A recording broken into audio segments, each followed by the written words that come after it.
নমস্কাৰ ডিডি আসামৰ বিশেষ অনুষ্ঠান উদিত সূৰুজৰ এটি নতুন খণ্ডলৈ মই ভাস্কৰ জ্যোতিয়ে স্বাগতম জনাইছোঁ। এখন সমাজৰ উন্নয়ন হ'বলৈ হ'লে সেই সমাজখনৰ সামূহিক উন্নয়ন হ'ব লাগিব। সেয়া সংখ্যা গুৰুৱে হওক বা সংখ্যা লঘুৱে হওক। এই শ্ৰেণীৰ লোকসকলৰ উন্নয়নৰ বাবে চৰকাৰে বিভিন্ন কল্যাণকামী আঁচনি তেওঁলোকে ৰূপায়ণ কৰিছে, কিন্তু এই আঁচনিসমূহে সেই শ্ৰেণীৰ লোকসকলক ঢুকি পাইছেনে নাই তাৰে বুজ ল'বলৈ আমি এই অনুষ্ঠানৰ জৰিয়তে যাত্ৰা আৰম্ভ কৰিছোঁ। আহকচোন উদিত সূৰুজ বিচাৰি আমাৰ এই সোণোৱালী যাত্ৰা আৰম্ভ কৰোঁ।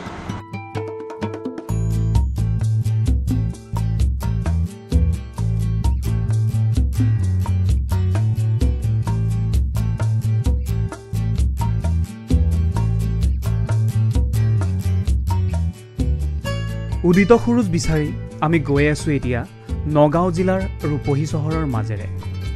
এই ৰূপহীটো আছে এনে কিছু ঠাই য'ত চলি আছে সংখ্যালঘুসকলৰ কল্যাণৰ বাবে বিভিন্ন প্ৰচেষ্টা।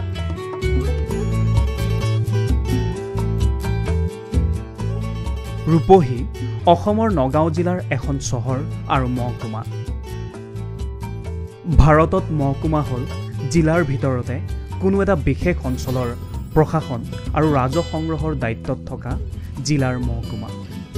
ই স্থানীয় শাসন গাঁথনিৰ এক গুৰুত্বপূৰ্ণ অংশ আৰু ইয়াৰ স্থানীয় সম্প্ৰদায়ৰ উন্নয়ন আৰু প্ৰশাসনত গুৰুত্বপূৰ্ণ ভূমিকা পালন কৰে।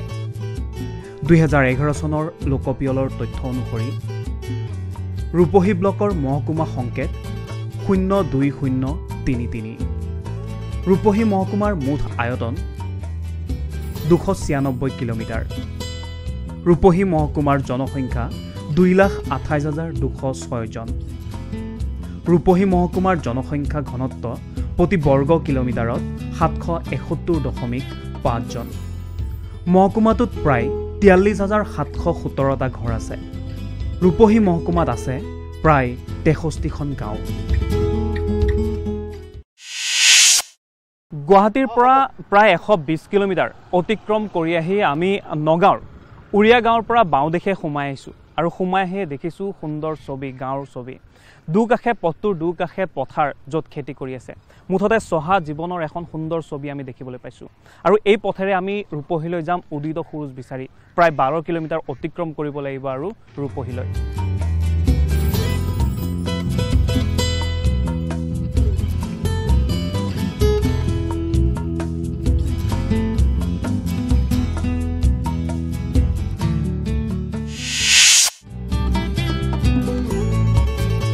আমি বৰ্তমান উপস্থিত হৈছোঁ নগাঁও জিলাৰ ৰূপহী উন্নয়ন খণ্ড বিষয়াৰ কাৰ্যালয়ত। এই উন্নয়ন খণ্ডটোত আছে 14খনকৈ গাঁও পঞ্চায়ত আৰু ইয়াৰে লোকসকলে বিশেষকৈ নিৰ্ভৰ কৰে কৃষিৰ ওপৰত। সেয়া ধান খেতিয়ে হওক বা মৎস্য পালনে হওক তাৰ ওপৰতেই স্বাৱলম্বী হৈ আছে এই অঞ্চলটোৰ লোকসকল। আমি সেইসকলৰ সৈতে কথা পাতিম, কিন্তু তাৰ পূৰ্বে খণ্ড উন্নয়ন বিষয়াৰ সৈতে আমি কিছু কথা পাতিব বিচাৰিছোঁ। আহকচোন সোমাই যাওঁ খণ্ড উন্নয়ন বিষয়াৰ কাৰ্যালয়লৈ।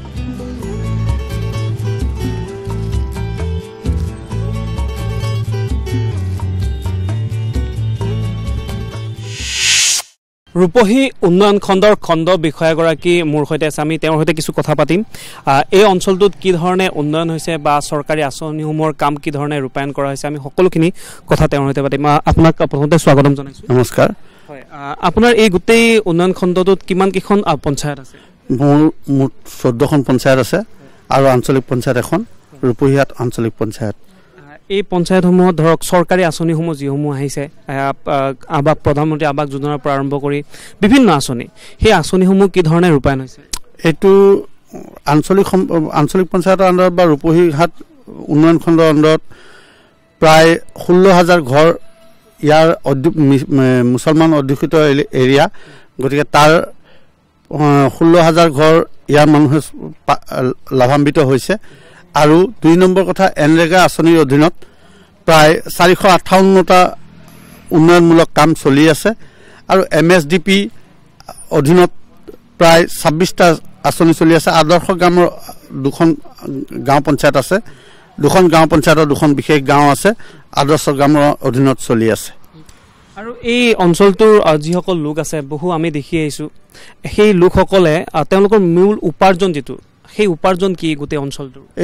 এই অঞ্চলটোৰ মুখ্য উপাৰ্জন হ'ল কৃষি আৰু 2 নম্বৰ হ'ল মীন পালন। মীন পালনটো ইয়াত মেইনলি ধৰা হয়, কাৰণ ইয়াত প্ৰায়ভাগ মানুহৰ ঘৰতে আপুনি দেখিছে নিশ্চয় ফিচাৰী আছে, চবে মৎস্য পালন কৰিছে। গতিকে এইখিনিকে কথা। আৰু কৃষিৰ লগতে মৎস্য পালনৰ কথা ক'লে আৰু বেলেগ খেতি ইয়াত ইমান নহয়, মৎস্য পালনটো মুখ্য ইয়াত। যদি বছৰে আমি চাওঁ যে কিমান মান উৎপাদন হয় মাছৰ ক্ষেত্ৰত? প্ৰায়তো 2,200 টনৰ ওপৰত মাছ উৎপাদন হয় ইয়াত। আৰু ইয়াৰ পৰা মাছৰ পোনা পৰ্যন্ত বিক্ৰী হয়। হয়, আৰু মাছৰ ব্ৰিডিংটো ইয়াতে হয় কিছুমান পঞ্চায়তত। এটা ভাল খবৰ। হয়, মই আকৌ সুধিব বিচাৰিছোঁ, চৰকাৰী আঁচনিসমূহৰ দ্বাৰা এই অঞ্চলটো উন্নয়নৰ ক্ষেত্ৰত যদি আমি চাওঁ, পূৰ্বতকৈ এতিয়া আপোনাৰ দৃষ্টিত কেনেকুৱা উন্নয়ন হৈছে? ইয়াত যথেষ্ট উন্নয়ন হৈছে। আৰু 2 নম্বৰ কথা, ইয়াত মানুহ যথেষ্ট সুখী এইটো লৈ। আৰু এতিয়া পূৰ্বৰ চৰকাৰতকৈ এই চৰকাৰখনৰ ওপৰত মানুহ আত্মবিশ্বাসী হয়। দেশত ৰাজহুৱা গৃহ নিৰ্মাণ কাৰ্যসূচী স্বাধীনতাৰ লগে লগে শৰণাৰ্থীসকলৰ পুনৰ্বাসনৰ পৰা আৰম্ভ হৈছিল। আৰু তেতিয়াৰ পৰাই দৰিদ্ৰতা নিৰাময়ৰ আহিলা হিচাপে চৰকাৰৰ এক প্ৰধান কেন্দ্ৰবিন্দু আৰু ক্ষেত্ৰ হিচাপে পৰিগণিত হৈছে।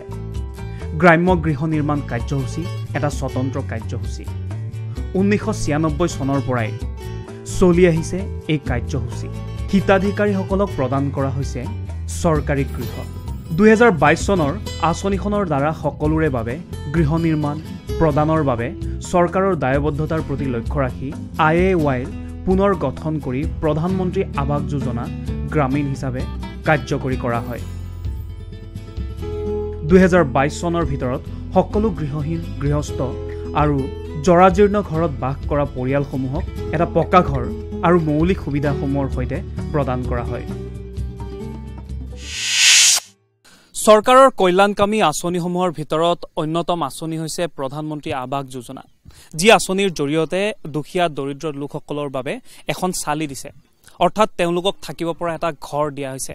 আমি তেনেকুৱা ঘৰ এটাত উপস্থিত হৈছোঁ। এয়া হৈছে ৰৌমাৰী, আমি য'ত বৰ্তমান উপস্থিত আছোঁ। আমি এগৰাকী ব্যক্তি আছে যিয়ে এই আঁচনিৰ জৰিয়তে লাভৱান হৈছে, তেওঁ লাভ কৰিছে এটা ঘৰ। আমি তেওঁৰ সৈতে কিছু কথা পাতিম। আপুনি এই ঘৰটো আপোনাৰ নামটো? মোৰ নাম ইছমাইল হক। কেতিয়া এই ঘৰটো পালে? ঘৰটো 21 বছৰ। 21 বছৰ পাইছে? সোমাইছে কেতিয়া? থাকিব পৰা কেতিয়া হৈছে? এতিয়া 2 মাহ হ'ল সোমাইছে। কি ক'ব, কেনেকুৱা লাগিছে? আগতে কেনেকুৱা ঘৰ আছিল? আগতেতো মোৰ ঘৰ তিৰপালৰ ঘৰ আছিলে, এতিয়া পকা ঘৰ হ'লে। পকা ঘৰ নিজে পইচা কিছু ব্যৱহাৰ কৰিছোঁ, কিছু বঢ়াইছোঁ। এইটোৱেই চৰকাৰৰ ফালৰ পৰা। চৰকাৰৰ ফালৰ পৰা টকা কি ক'ব বিচাৰিব? চৰকাৰক কি ক'ব বিচাৰিব এই ঘৰটো পোৱাৰ পাছত? চৰকাৰতো এইটো ভাল চৰকাৰী, এইটোৱেই কথা। ধন্যবাদ জনাইছোঁ। আমি বৰ্তমান এগৰাকী ব্যক্তিৰ চোতালত আছোঁ আৰু তেওঁ লাভ কৰিছে প্ৰধানমন্ত্ৰী আৱাস যোজনাৰ যি গৃহ, সেয়া গৃহ লাভ কৰিছে। মোৰ পিছফালে আপোনালোকে দেখিছে এই ঘৰটো তেওঁ লাভ কৰিছে। মই তেওঁৰ সৈতে কিছু কথা পাতিম। আপোনাৰ নামটো? আব্দুল চুবান। আপুনি ঘৰ কেতিয়া পালে? বাৰ পাইছোঁ 21-22 পাইছোঁ। আপুনি ঘৰটো আছে এতিয়া? আছে এতিয়া। কেনেকুৱা লাগিছে? ভাল লাগিছে। আৰু আগতে কেনেকুৱা ঘৰত আছিল? আগত খেৰৰ ঘৰত আছিলোঁ, তখন পাকা ঘৰ চৰকাৰে দিছে। কি ক'ব জনাব? চৰকাৰে ভাল পাইছে। আগতে অসুবিধা হৈছিল? নাই, আগতে খেৰৰ ঘৰত আছোঁ, তলত পানী পৰিছে, অন্ত পানী পৰা নাই। আৰু পকী ঘৰ? পাকা ঘৰ পাইছোঁ। ফেমিলিত কোন কোন আছে? আৰু ফেমিলিত 6জন-7জন আছে। সুন্দৰকে এতিয়া থাকিব পাৰিছে? সুন্দৰকৈ থাকোঁ। ধন্যবাদ থাকিলে। এয়া আচলতে আমি যিমান পাৰোঁ এই পঞ্চায়তসমূহত আমি ঘূৰি আছোঁ আৰু বুজ ল'বলৈ চেষ্টা কৰিছোঁ চৰকাৰে যিসমূহ আঁচনি দিয়া হৈছে সেই আঁচনিৰ দ্বাৰা এই অঞ্চলটোৰ লোকসকল, বিশেষকৈ আমি যিহেতু আজি ৰূপহী অঞ্চলত আছোঁ, ৰূপহী অঞ্চলৰ বিভিন্ন পঞ্চায়তত আমি ঘূৰি আছোঁ, এই অঞ্চলটোৰ লোকসকল, সংখ্যালঘু লোকসকলে লাভৱান হৈছেনে নাই, আৰু প্ৰতি ঘৰত গৈ আমি এইদৰে কোনে কি ঘৰ পাইছে, লগতে ৰাস্তাৰ কথা আমি পাতিছোঁ ইতিমধ্যে আপোনালোকৰ সৈতে। আৰু এইগৰাকী ব্যক্তিও জনাইছে যে আগতে তেওঁ যথেষ্ট কষ্ট কৰি থাকিবলগীয়া হৈছিলে, কিন্তু এতিয়া চৰকাৰী যি আঁচনি প্ৰধানমন্ত্ৰী আৱাস যোজনাৰ ঘৰ লাভ কৰি তেওঁ আনন্দিত। আৰু ইতিমধ্যে পূৰ্বৰ এগৰাকী ব্যক্তিও জনাইছে তেওঁ যথেষ্ট সুখী আৰু তেওঁ আজি সুখত বাস কৰি আছে এই পকী ঘৰটোত।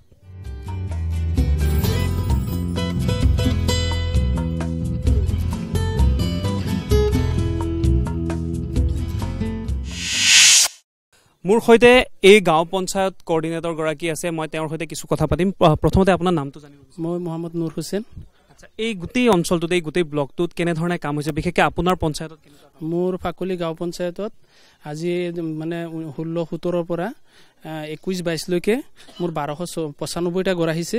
তাৰ ভিতৰত 1284টাক মই অলৰেডি ফাৰ্ষ্ট ইনষ্টলমেণ্টৰ পইচা দিলোঁ, আৰু 12টা ঘৰ মোৰ থাকি গ'ল লেণ্ডলেছ বুলি, মাটি নথকা মানুহ। আৰু 1284টাৰ ভিতৰত মই 1269টা মানুহক ছেকেণ্ড কিস্তি দিবলৈ পালোঁ, আৰু তাৰ ছেকেণ্ড দিলোঁ, আৰু থাৰ্ড দিলোঁ 1233জন মানুহক, আৰু তাৰ ভিতৰত 1182জন ঘৰ অলৰেডি মানুহে ঘৰ কমপ্লিট কৰিলে, মই কমপ্লিট কৰিলোঁ। অলৰেডি ঘৰত বহবা কৰি আছে। প্ৰথম কিস্তিত কিমানকৈ দিয়া হয়? 32,500 পায়, আৰু সেই 32,500 পাই পেলাই এই ফাউণ্ডেশ্যন লেভেলত কৰে সিহঁতে। ফাউণ্ডেশ্যন কৰাৰ পিছত আমি ছেকেণ্ড জিঅ'টেক কৰোঁ, জিঅ'টেক কৰাৰ পিছত ছেকেণ্ড কিস্তি পায়। ছেকেণ্ড কিস্তিত 48,750 টকা বেনিফিচিয়াৰীয়ে পায়, আৰু সেই 48,000 টকা পোৱাৰ পিছত বেনিফিচিয়াৰীজনে পোষ্ট প্লেট লেভেললৈকে ঘৰৰ ইটাৰ যিখিনি কাম আছে কমপ্লিট কৰে। কৰাৰ পিছত আমি থাৰ্ড জিঅ'টেক কৰোঁ। থাৰ্ড জিঅ'টেক কৰাৰ পিছত সিহঁতে আকৌ 48,750 টকা এটা পায়। সেইটো পোৱাৰ পিছত সিহঁতে টিন লগাই দিয়ে, আৰু ফ্ৰণ্ট চাইডটো প্লাষ্টাৰ ৰং আৰু লগোটো লিখি দিয়ে। মোটামুটি কাম হৈ আছে। কিমানমান বাকী আছে? 12টা ঘৰ মোৰ বাকী আছে, সেইখিনি মানুহৰ মাটি নাই। মানে কি হ'ব সেইখিনিতো এতিয়া চৰকাৰে কৈ আছে মাটি দিব বুলি, ক'ৰবাত মানে চৰকাৰৰ মাটি যদি অস্থায়ীভাৱে ক'ৰবাত আছে তাত এলট কৰিব বুলি কৈছে। আমিও তেনেকৈ লেণ্ডলেছ দি পেলাই ৰাখি থৈছোঁ। সেইটো মানে বিভাগৰ তৰফৰ পৰা যি নিৰ্দেশ আহিব সেইমতে আমি আগবাঢ়ি যাম। আৰু বহু আঁচনি আছে, কেৱল প্ৰধানমন্ত্ৰী আৱাস যোজনা নহয়, বাকী আঁচনিসমূহৰ কাম কিদৰে হৈছে আৰু কি হৈছে? আমাৰতো বিশেষকৈ ক'বলৈ গ'লে বৃদ্ধ পেঞ্চন আছে, NSAP, তাৰ ভিতৰত বৃদ্ধ পেঞ্চন, বিধৱা পেঞ্চন, বিকলাংগ আছে, সেইখিনিও মানে পাই আছে, মানুহখিনি উপকৃত হৈছে। আৰু যদি নতুনকৈ আহে, বহুত মানুহ হয়তো 60 বছৰ হৈছে, আমি এণ্ট্ৰি কৰিব পৰা নাই, যদি বিভাগৰ পৰা মানে চৰকাৰৰ পৰা নিৰ্দেশ আহে, টাৰ্গেট আহে, আমি নিশ্চয় তাক দিবলৈ মানে সুবিধা পাম। ৰাজ্যখনৰ প্ৰায় 17 লাখ লোকক প্ৰতিমাহে 830 টকাকৈ আৰ্থিক সাহায্য আগবঢ়োৱা হৈছে। 2020 চনৰ অক্টোবৰ মাহৰ পৰা আৰম্ভ কৰি প্ৰতি মাহৰ প্ৰথম দিনটোত তেওঁলোকে এই ধনৰাশি লাভ কৰি আহিছে। পৰিয়ালৰ প্ৰাথমিক তত্ত্বাৱধায়ক হিচাপে মহিলাসকলক এই আঁচনিৰ সুবিধাভোগী হিচাপে ৰখা হয়। অসম চৰকাৰে যোগ্য হিতাধিকাৰীক ঔষধ, দাইল আৰু চেনি কিনিবৰ বাবে প্ৰতিমাহে আৰ্থিক সাহায্য প্ৰদান কৰি আহিছে। আৱশ্যক অনুসৰি স্বাস্থ্যৰ যতন ল'বৰ বাবে প্ৰতিটো পৰিয়ালক ঔষধ কিনিবৰ বাবে মাহে 400 টকা, এটা পৰিয়ালত এমাহত ব্যৱহাৰ হোৱা 4 কেজি দাইলৰ 50% ৰেহাই দিবৰ বাবে প্ৰতিমাহে 200 টকাকৈ, আৰু এমাহত ব্যৱহাৰ হোৱা 4 কেজি চেনিৰ 50% ৰেহাই দিবৰ বাবে প্ৰতিমাহে 40 টকাকৈ আৰ্থিক সাহায্য আগবঢ়াই আহিছে। ইয়াৰ উপৰিও তেওঁলোকৰ ঘৰুৱা কৃষিভূমিত নোহোৱা ফল মূল আৰু শাক পাচলি কিনিবৰ বাবে প্ৰতিটো পৰিয়ালক মাহে 150 টকাকৈ আৰ্থিক সাহায্য প্ৰদান কৰিব। চৰকাৰৰ কল্যাণকামী আঁচনিসমূহৰ ভিতৰত এক হৈছে বৃদ্ধ পেঞ্চন। এই বৃদ্ধ পেঞ্চনৰ জৰিয়তে যিসকল বৃদ্ধ লোক আছে, দৰিদ্ৰ সীমাৰেখাৰ তলৰ হওক বা যিসকল দুখীয়া শ্ৰেণীৰ লোক আছে, তেওঁলোকে যাতে এই বৃদ্ধ বয়সত কিছু সহায় লাভ কৰে, তাৰ বাবে এই আঁচনি ৰূপায়ণ কৰা হৈছে। কিন্তু এই আঁচনিৰ জৰিয়তে তেওঁলোক লাভৱান হৈছে নে নাই, কেইগৰাকীমান লোক আছে, আমি তেওঁলোকৰ সৈতে কিছু কথা পাতিম যে তেওঁলোকে এই আঁচনিৰ জৰিয়তে লাভৱান হৈছে নে নাই। আপোনাৰ ওচৰলৈ আহিছোঁ। আপুনি বৃদ্ধ পেঞ্চন লাভ কৰিছে? কেতিয়াৰ পৰা লাভ কৰি আছে? এবছৰমান হৈছে। কিমানকৈ পায়? 250 টকা। 250 টকাতো নহয় ছাৰ, অলপ কম হয় ন? কম হয়। বস্তু বাহিনীৰ দাম, চাউলৰ কেজি 40-50 টকা, চব্জি চবেই দাম, আমাৰতো কিনি খাব লাগে দুখীয়া মানুহ। আপুনিও পাইছে? পাই আছে 250 টকাকে। 250 টকা নহয়, অলপ বাঢ়াই দিলে আমাৰ ভাল হয় আৰু বস্তু বাহিনী চব দাম বাঢ়ি গ'ল। আপুনি কেতিয়াৰ পৰা পাই আছে? আমি 2 বছৰলৈকে হৈ গ'ল। 2 বছৰ হৈ গ'ল। আচ্ছা, আপোনাৰ নামটো? আছফৰ আলী। আপুনি এই অঞ্চলৰ? এই অঞ্চলৰ। আপোনাৰ জাগাখিনিৰ নামটো কি? ৰৌমাৰী। আপুনি পাই আছে? পাই আছোঁ। কিমানকৈ পাইছে? 250 টকা পাইছোঁ। 250 টকা পাইছোঁ। কি ক'ব আচলতে, এটা কথা হয় যে চৰকাৰে বিভিন্ন আঁচনি ৰূপায়ণ কৰিছে, তাৰে ভিতৰত এটা বৃদ্ধ পেঞ্চন। এই বৃদ্ধ পেঞ্চন আঁচনি তেওঁলোকে দি আছে, চৰকাৰক কি ক'ব বিচাৰিব বা আপোনালোকে কি ক'বলৈ, কি বাৰ্তা দিব বিচাৰিব? ভালেই দি আছে চৰকাৰে, কিন্তু অলপ বঢ়াই দিলে আমাক ভালেই হয়। বঢ়াই দিলে ভালেই হয় চৰকাৰে। অলপ বঢ়াই দিয়ক, নচলে। চৰকাৰী আঁচনিসমূহৰ ভিতৰত অন্যতম এক আঁচনি হৈছে অৰুণোদয় আৰু এই অৰুণোদয়ৰ দ্বাৰা যিসকল মহিলা আছে তেওঁলোক কিদৰে লাভৱান হৈছে আমাৰ সৈতে কেইগৰাকীমান মহিলা আছে আমি তেওঁলোকৰ সৈতে কিছু কথা পাতিম এই অঞ্চলটোৰ আপোনালোক ইয়াতে থাকে সকলো আপোনালোকে কি অৰুণোদয় পাইছে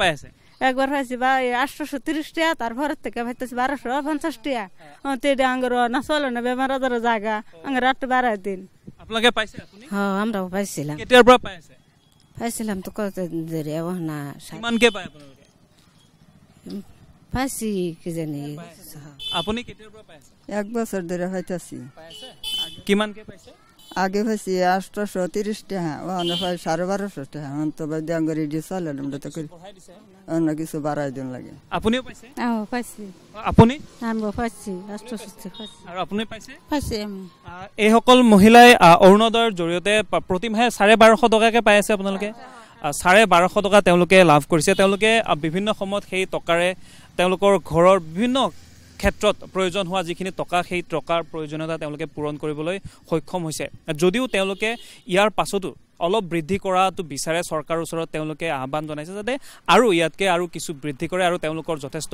সহায় হ'ব বুলি ইতিমধ্যে আমাক জনাইছে আমি বৰ্তমান আছো নগাঁও জিলাৰ ৰূপহী উন্নয়ন খণ্ডৰ ফাকলি গাঁও পঞ্চায়তত উপস্থিত হৈছোঁ আৰু ইয়াৰে সভানেত্ৰীগৰাকী আছে লগতে সম্পাদকগৰাকী আমাৰ সৈতে আছে আমি কিছু কথা পাতিম কাৰণ চৰকাৰে বিভিন্ন কল্যাণকামী যি আঁচনি সেই আঁচনিসমূহ ৰূপায়ণ কৰিছে সেই আঁচনিসমূহ এই পঞ্চায়তৰ যিসকল লোক আছে তেওঁলোকে ইয়াৰ পৰা ফলপ্ৰসূ হৈছে নে বা তেওঁলোক লাভৱান হৈছে নে নাই আপোনাৰ ওচৰলৈ আহিছোঁ আপোনাৰ নামটো মিছ সেলিমা আক্তাৰা খান আপুনি এগৰাকী সভানেত্ৰী ইয়াৰে গাঁও পঞ্চায়তৰ এই পঞ্চায়তখনত চৰকাৰী আঁচনি যিবোৰ দিছে তাৰ কি কি ইয়াতে আহিছে বা কি কি কাম হৈছে অকণমান আমাক ক'বচোন এনডেকা কাম ঠিকই চলি আছে 15 ফাইনান্সৰ ঠিকই চলি আছে ঘৰ পাইছে নে ইয়াৰে ঘৰ পাইছে কিমান মানুহে ঘৰ পাইছে বহুত মানুহে ঘৰ পাইছে তথাপিও এটা আপোনাৰ হিচাপ আছে নেকি হিচাপটো মই ক'ব গোটেইখিনি যিখিনি পাব লাগে পাইছে কিছুমান মানুহে পোৱা নাই ৰিজেক্ট হৈ আছে সেইটো ঠিক কৰিবলৈ দিছে মই সম্পাদকগৰাকী আছে মই আপোনাৰ নামটো মোৰ নাম মোহাম্মদ আছাৰুদ্দিন আচ্ছা এই পঞ্চায়তটোত আপোনালোকে যি চৰকাৰে যিসমূহ আঁচনি দিছে ৰূপায়ণ কৰিছে সেই আঁচনিসমূহৰ দ্বাৰা কি কি লাভৱান হৈছে আপোনালোকে কি কি পাইছে ইয়াত বিশেষকৈ আমাৰ প্ৰগ্ৰাম চলি আছে MGNREG হয় 15 ফাইনেন্স PMAY বৃদ্ধ পেঞ্চন বা NSAP ইয়াৰ পিছত আমাৰ অৰুণোদয় ইত্যাদি গোটেইখিনি যিমান মানে আঁচনি চৰকাৰৰ পৰা দি আছে সকলো ফলাফল আমি পাই আছোঁ আমাৰ ৰাজ্যে উপকৃত হৈ আছে বিশেষকৈ এনৰেগাৰ পৰা আমাৰ ৰাস্তা ঘাট এইবিলাক চলি আছে সুকলমে চলি আছে এনৰেগাৰ পৰা আমাৰ বিশেষকৈ চেনিটেশ্যন ৱাটাৰ আৰু চেনিটেশ্যনৰ কাম চলি আছে আৰু আনটাইড ফাণ্ডৰ পৰা ৰাস্তা ঘাট বা চেনিটেৰী লেট্ৰিন ইত্যাদি ইত্যাদি আমি কাম কৰিছোঁ এই ৰাস্তা ঘাট আগৰ তুলনাত কিমান উন্নত হৈছে যথেষ্ট আগৰ পৰা বহুত উন্নত হৈছে MGNREGৰ পৰাও আমাৰ 15 ফাইনেন্সৰ পৰাও 15 ফাইনেন্সৰ সদ্যহতে ৰাস্তা ঘাট কম দিয়ে গতিকে আগতে ৰাস্তা ঘাট হৈছিল এতিয়া ৰাস্তা ঘাট নহয় কিন্তু MGNREGৰ পৰা বিশেষকৈ ৰাস্তা ঘাট চলি আছে বিভিন্ন তেওঁলোকে কাম হোৱা বুলি ইতিমধ্যে জনাইছে সভানেত্ৰীগৰাকীয়েও জনাইছে সম্পাদকগৰাকীয়েও জনাইছে কি কি কাম হৈছে ক'ত ৰাস্তা নিৰ্মাণ হৈছে ক'ত ঘৰ কি কোনসকল লোকে ঘৰ পাইছে আমি সকলো ক্ষেত্ৰত বুজ লম আমি সেই ৰাস্তাসমূহ চাম আৰু আপোনালোকক দেখুৱাই যাম যে আঁচনিসমূহ সঠিকভাৱে ৰূপায়ণ হৈছে নে নাই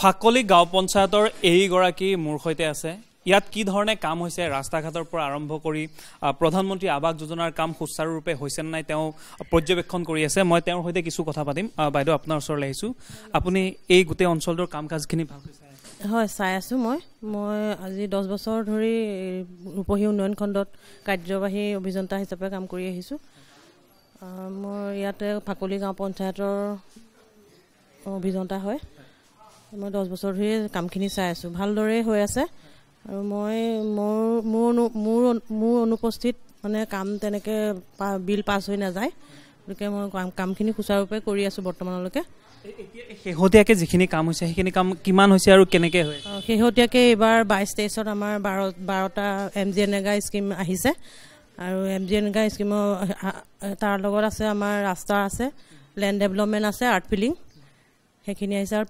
পিএমআইটো আছেই বাৰু সেইখিনি আমাৰ জিপিচিয়ে চাই তাতে মই ধৰ কেতিয়াবা ইনস্পেকশ্যনত যাব লাগে ঘৰটো হৈছে নাই ভালদৰে বনাইছে নে নাই সেইখিনি এই কথাটোৱে মই দৰ্শকসকলকো ক'ব বিচাৰিছোঁ কাৰণ চৰকাৰে বিভিন্ন সময়ত টকা মুকলাই দিয়ে ঘৰৰ বাবে টকা মুকলাই দিয়ে কিন্তু তাৰ পিছত আহি যিটো গ্ৰাউণ্ড লেভেলত দেখিবলৈ পোৱা যায় সেই টকাসমূহৰ যথেষ্ট মিছ ইউজ হয় অৰ্থাৎ সেই ঘৰসমূহ ভালকৈ তেওঁলোকে নাবান্ধে ঠিকাদাৰৰ গাফিলতি হওক বা অন্য প্ৰসংগ হওক সেই ক্ষেত্ৰতো আপোনালোকে চোৱা চিতা ভালকৈ কৰি আছে বৰ্তমানটো কৰিছোঁ কিছুমানটো থাকেই বাৰু তেনেকুৱা বেনিফিচাৰীয়ে ধৰ টকাটো মিছ ইউজ কৰি পেলাই আমাৰ ইয়াত ধৰ মাইনৰিটি এৰিয়া গতিকে তেওঁলোকে অসুবিধা কিছুমান দুখীয়া মানুহ তেওঁলোকে কিছুমান বেমাৰ আজাৰত ক্ষতি কৰি পেলাই কিছুমান বাহিৰত গৈ থাকেগৈ কামৰ কাৰণে কেতিয়াবা ঘৰ বনোৱাত পলম হয় তথাপিও আমাৰ হৈছে বহুতখিনি ঘৰ ইয়াত হৈছে প্ৰায় 1200মান ঘৰ আমাৰ ইয়াত আছে এইটো পঞ্চায়তত প্ৰায়খিনি হৈছে আৰু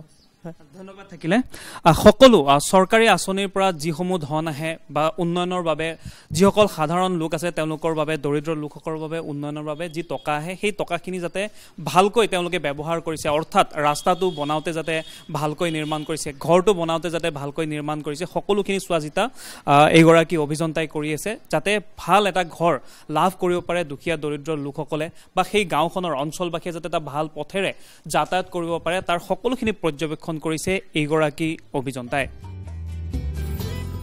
অসম ৰাজ্যিক পথ প্ৰকল্প হৈছে ৰাজ্যৰ ৰাজ্যিক ঘাইপথ আৰু মুখ্য জিলা পথ এই পথসমূহ উন্নত কৰাৰ বাবে অসম ৰাজ্যিক পথ বোৰ্ড ASRBৰ জৰিয়তে ৰাজহুৱা কামৰ গড়কাপ্তানি বিভাগে ৰূপায়ণ কৰা এক বহি সাহায্যপ্ৰাপ্ত প্ৰকল্প মুঠ প্ৰকল্প ব্যয় 40 কোটি মাৰ্কিন ডলাৰ ইয়াৰ ভিতৰত আছে বিশ্ব বেংকৰ পৰা চৰকাৰৰ জৰিয়তে 320 মাৰ্কিন ডলাৰৰ ঋণ সাহায্য ভাৰতৰ আৰু 800 কোটি মাৰ্কিন ডলাৰ অসম চৰকাৰৰ ৰাজ্যৰ অংশীদাৰিত্ব প্ৰকল্প বিকাশৰ উদ্দেশ্য হৈছে অসম চৰকাৰক ভাৰতৰ বাকী অংশৰ সৈতে অসমৰ অৰ্থনীতিৰ একত্ৰীকৰণৰ সুবিধাৰ বাবে এক ফলপ্ৰসূ বহনক্ষম আৰু নিৰাপদ ৰাজ্যিক পথ নেটৱৰ্ক গঢ়ি তোলাত সহায় কৰা MGNREGAৰ অধীনত এটা পথ নিৰ্মাণ হৈছে বৰ্তমান শিল পেলাই থোৱা হৈছে এই পথটো চলি আছে কাম চলি আছে বৰ্তমান সম্পূৰ্ণ এতিয়ালৈকে হোৱা নাই কিদৰে নিৰ্মাণ হৈছে কিমান টকা ইয়াতে খৰচ হৈছে আমি কথা পাতিম অভিযন্তা গৰাকী আছে লগতে আন এগৰাকী ব্যক্তি আছে আমাৰ সৈতে মই তেওঁৰ সৈতেও কিছু কথা পাতিম আপুনি ইয়াৰে কি হয় GRS হয় আচ্ছা আপোনাৰ নামটো শ্ৰী পাপু কুমাৰ শইকীয়া এই কামটো কিমান দিন হ'ল চলি থাকিব এই কামটো আজি 3 মাহ হৈছে চলি আছে 3 মাহ কেনেকুৱা হৈছে কামটো ভালেই হৈছে প্ৰথম ইয়াত মাটি পেলোৱা হৈছে একবাৰে দৰ আছিল বোকা আছিল মাটি পেলোৱাৰ পিছত মানুহ যাবলৈ অসুবিধাৰ কাৰণে এতিয়া আকৌ চেনগেভেল পেলাই দিয়া হৈছে কিমান দ আছিলে হয়তো প্ৰায় 2 ফুট মান আছিল হয় পুৰা মানে ঘৰৰ পানীটো ইয়াত ৰৈ যায় মানুহ যাব নোৱাৰে এতিয়া যথেষ্ট সুবিধা হৈছে আৰু কি কাম বাকী আছে এইটো ইয়াৰ ওপৰ ৰুলাৰ হ'ব তাৰপিছত আগলৈ আৰু মূৰলৈ অলপ কাম বাকী আছে কাম চলি আছে অনগোয়িং হৈ আছে ধন্যবাদ অভিযন্তা গৰাকী আছে আমি তেওঁৰ সৈতে কিছু কথা পাতিম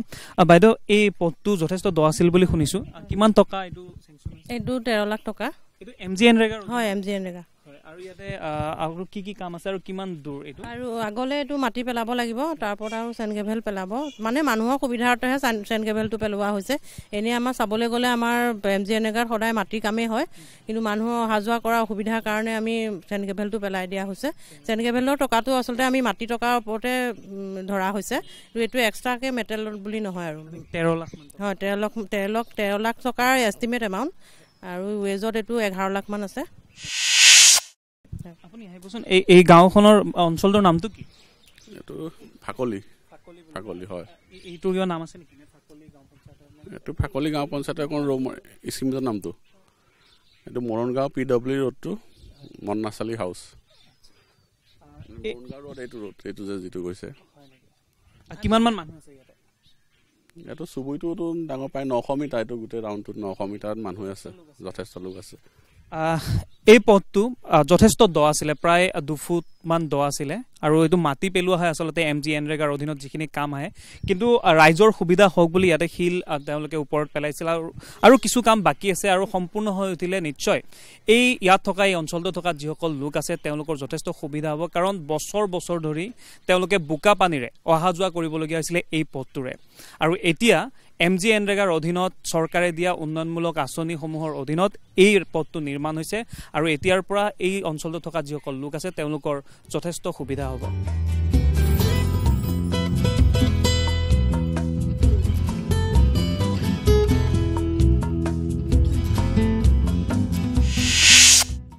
আমি ফাকলি গাঁও পঞ্চায়তৰ আন এটা পথলৈ আহিছোঁ এই পথটো নিৰ্মাণ কৰা হৈছে MGNৰেগা আঁচনিৰ অধীনত নিৰ্মাণ কৰা হৈছে আৰু এইটোৰ যিটো এষ্টিমেট এমাউণ্ট ইয়াৰে যিটো টকা খৰচ কৰা হৈছে সেইটো 5,72,000 টকাৰে নিৰ্মাণ কৰা হৈছে এটা MGNৰেগাৰ অধীনত পথ এই পথটোত যিসকল লোকে কাম কৰিছিলে জব কাৰ্ড হোল্ডাৰ যিসকল আছে তেওঁলোকে এই পথটো নিৰ্মাণ কৰিছে আৰু মাটি পেলাই এইটো নিৰ্মাণ কৰিছে আমি তেওঁলোকৰ সৈতে কিছু কথা পাতিম আপোনালোকে ইয়াতে কাম কৰিছিলে হয় জব কাৰ্ডৰ কাম কৰিছিলে জব কাৰ্ডৰ কাম কৰিছে আপুনি কৰিছে কৰিছো আপুনি কৰিছো হকচোন আপুনি ইফালে আগুৱাই আহিব কিমান দীঘল এই পথটো কিমান ঘূৰি দিব কিমান দূৰ এইটো পথ কিমানখিনি কাম কৰিছে 500 কিলোমিটাৰ 500 মিটাৰ কিমান কৰিছে গোটেইখিনি কৰিলোঁ গোটেইখিনি কৰিছে এইটো মাটি গোটেই উঠোৱা হৈছে মাটি গোটেইখিনি উঠোৱা হৈছে আৰু কাম বাকী আছে নেকি কাম অকণ বাকী আছে কিমান মানুহে কাম কৰিছে জব কাৰ্ড